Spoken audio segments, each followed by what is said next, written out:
I'm going to try to communicate a set of ideas that are extraordinarily difficult to communicate. And this is on the topic of communication. It is extraordinarily difficult to communicate truth beyond what someone already understands. Almost everything that you are accustomed to in life when it comes to communication and learning is essentially meaningless. No matter how much meaning you find in it, it's almost essentially meaningless, and it is in comparison to what is possible. It's almost completely devoid of information. The difficulty of obtaining ideas that have never been understood and instantiating them into human ideas, human words, it is astronomically difficult. There isn't anyone I have met in this life that has the slightest clue about these things. To live in an attitude sufficient to do these things is the absolute hardest thing I'm aware of.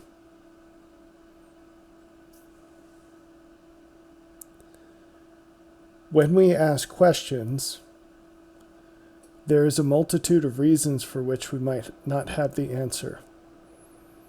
One of those reasons is that we have no clue how complicated a network of information beyond our understanding is required to phrase the answer in a way that would be understandable to you. I'm in the process of writing somewhere around 9,000 pages worth of books. I have about that much written. Well, typed. I'm not indicating any level of polish at this point. It's excruciatingly painful to process these words, these ideas. That there's nothing I can say to convey how difficult it is.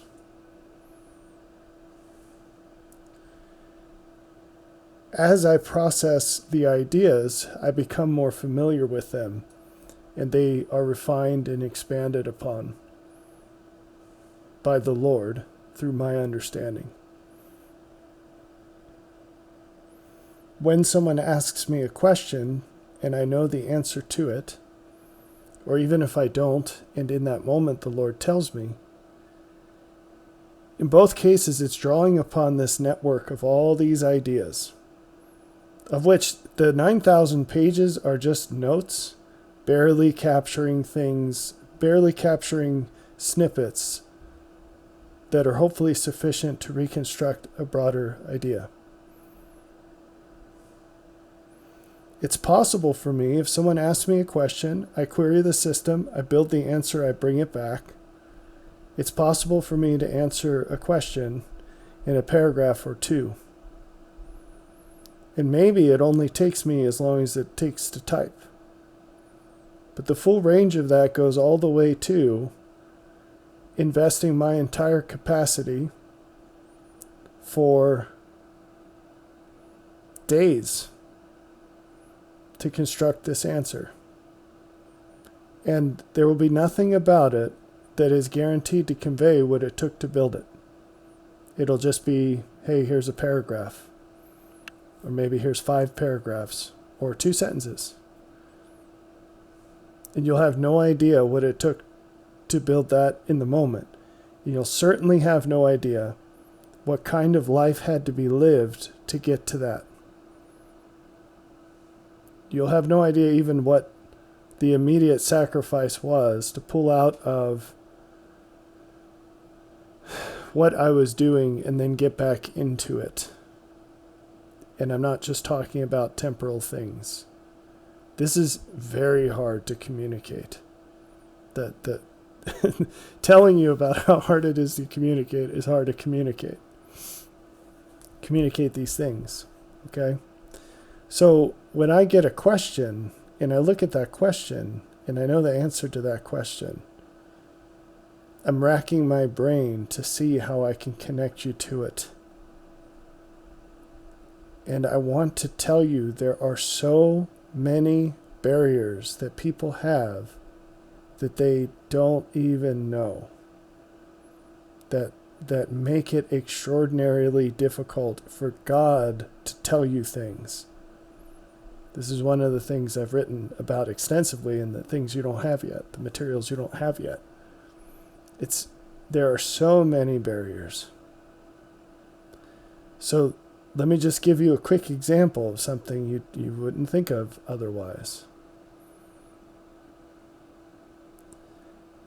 What would happen, suppose you asked a question, and the answer of that question required knowing something that no one's ever known in the history of the world.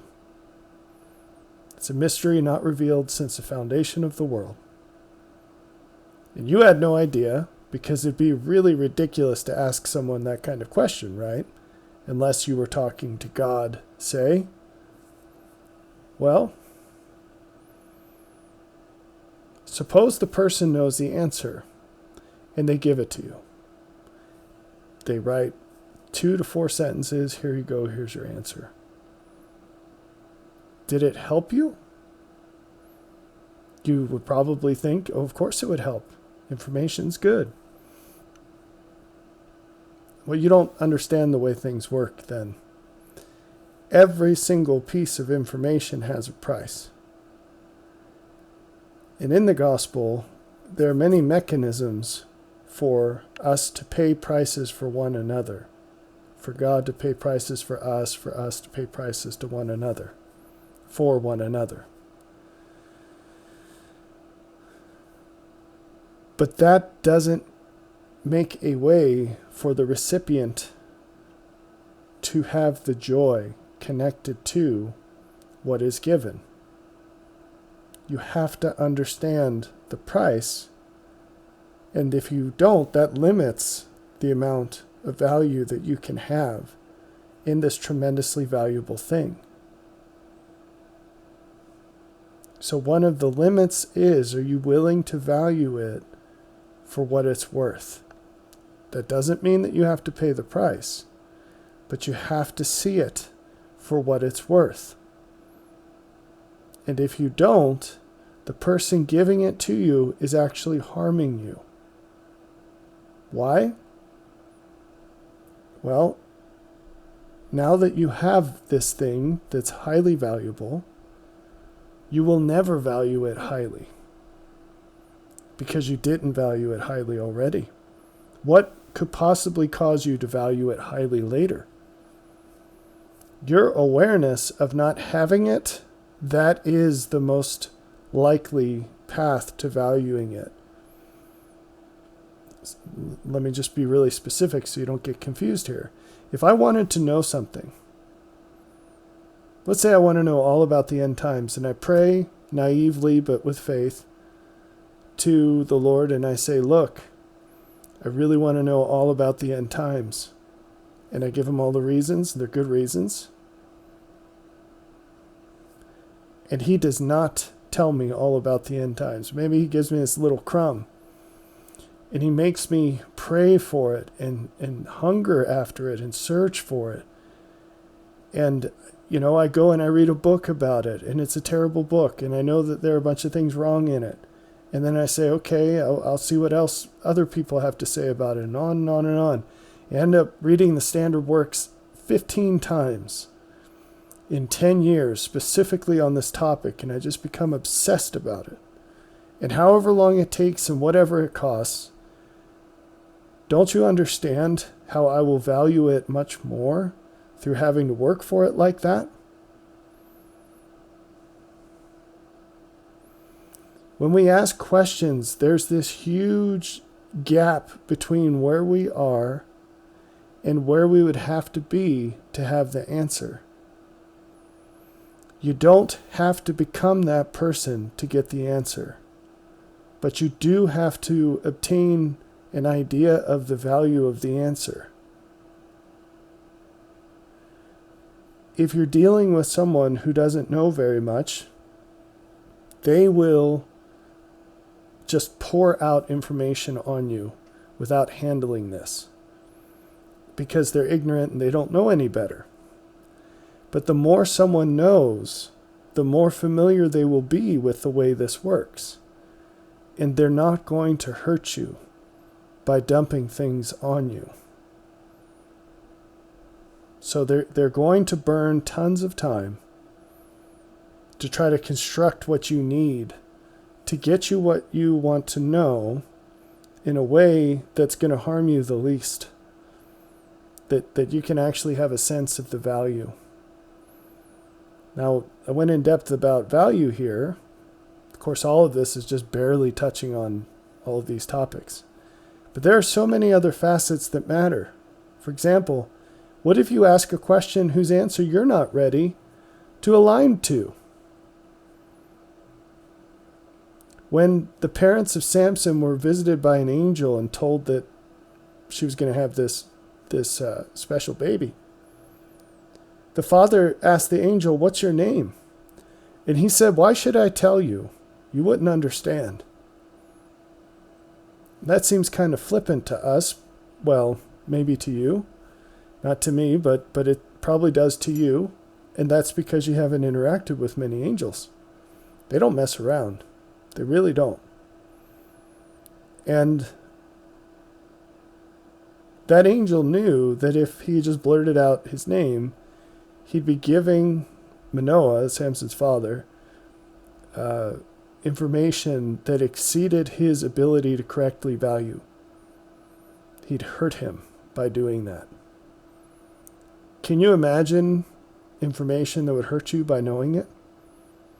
There's a lot, right? What if the answer to your question runs smack into some sacred cow that you have?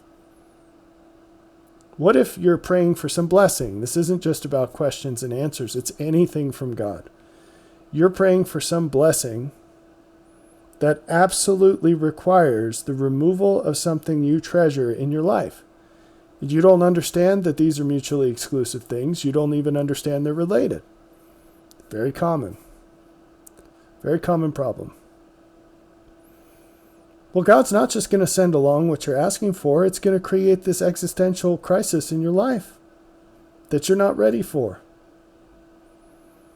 And so when we ask things, we need to understand that we have no idea of knowing if what you're asking is just the very next step from where you are, or 50 steps into the future, into the hardest path that beyond anything you've ever known. You have no idea. And where's the bias? People almost always assume that what they're asking is a simple question and that they've already paid the price. The assumption is, hey, I'm ready to know. I've already paid the price. I got an email today from a guy. He asked 2 questions. I know that this person takes the gospel seriously. They've invested tons of their life into living it. The question is well worded. They spent time on the email. They've spent time trying to look up the answer. They have proof. The question is very specific. It's a reasonable thing for that person to believe that they're right at the precipice of knowing. But if you don't know, and you have to ask a person, you should assume that you're not at the precipice of knowing. One thing that I've written into these books somewhere is, don't ask God for what you don't want more than anything else. This is a funny thought, huh? It probably never crossed your mind. That probably seems crazy to you. Don't bother asking God for what you don't want the most. Why? Because odds are it's going to cost you everything else.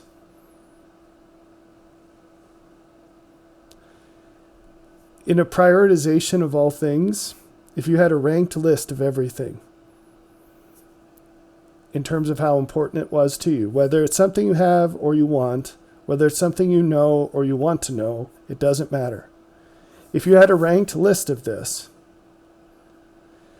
there'd be major stuff at the top, and then as you went down, it'd become more minor, right? Do you understand how that paradigm would require you to know the relative value of everything on your list? You'd have to know the value of everything relative to everything else. You'd also have to know the complete map of how these things are interrelated. Right? So just totally arbitrary, specific example. Let's say I want to be a good father. Just run your brain for a half a second. Do you realize what that entails in a life? How many decomposed sub-things are a part of that? If you go 3 steps down the path of thinking through this, you are going to be so lost in complexity it's not even funny. This is if you're a highly intelligent person that has thought a lot about stuff. With eyes open, you're mature, you've had experiences in life. Not to mention everyone else. Reality is exceedingly complicated. If you want the best things out of life, you have to figure out what matters the most to you and dedicate your life to seeking God for it. Many more things require that level of precision than you think. Now, in our modern culture, where we're inundated by information, we tend to adopt this belief that, hey, you can just go ask someone a question and get the answer, and we're basically all the same. And if someone knows, if I want to know what the deal is with the screw on my roof, I'm going to go ask my roofer neighbor. He's going to tell me. He knows because he's a roofer, but it's just because he picked that path in life, and I picked programming, and here we are. If he's got a question about his computer, he can ask me, and then I'll say, don't use Windows, and we'll be good, right? No. That's all artificial, folks. That's like just the film on the top of the water. It's not the lake. You live in the film. There's so much more. And when you start getting into these deep things, you need to throw away the film level paradigm. If you can get the information just by asking a random person and, hey, we're all the same, it's just they happen to have, they spent 4 weeks or 4 years studying something, and so they have this nice note sheet on it. Great.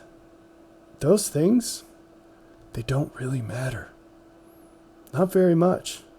Not compared to what's out there. You have no idea the prices that can be paid in this life for information. It's information from God, but it's not just churchy stuff.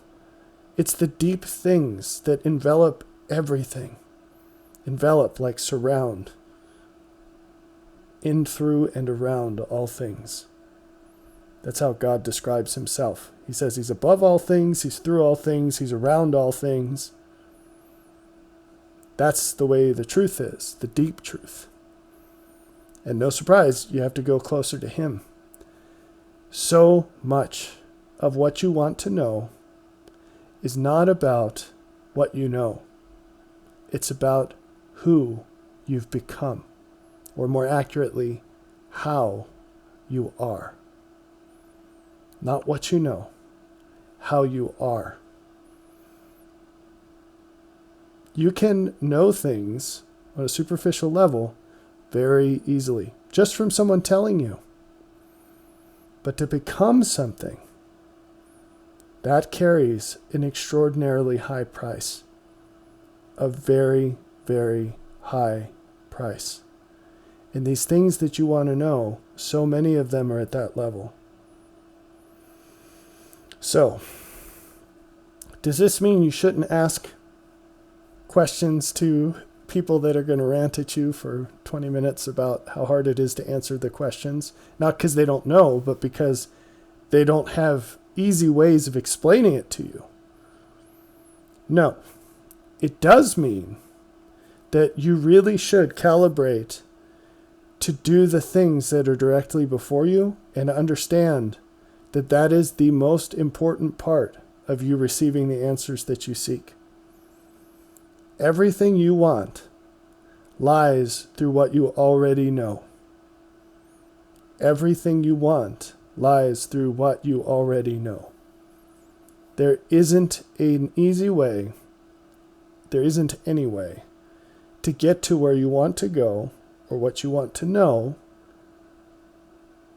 without, I was trying to think of a clever way to rhyme this, without growing in the ways you need to grow. There isn't an easy way or any way to know or to go without the need to grow. Okay?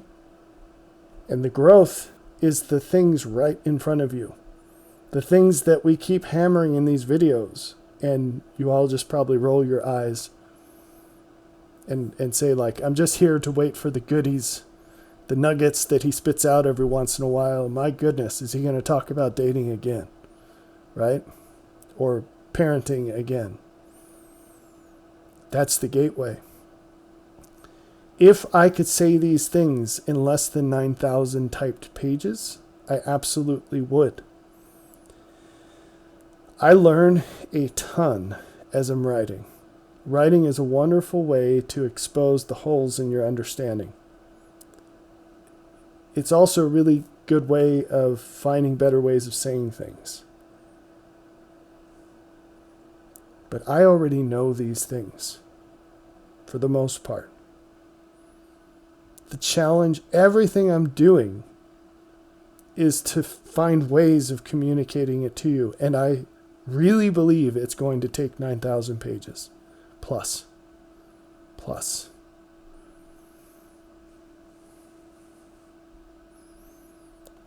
So,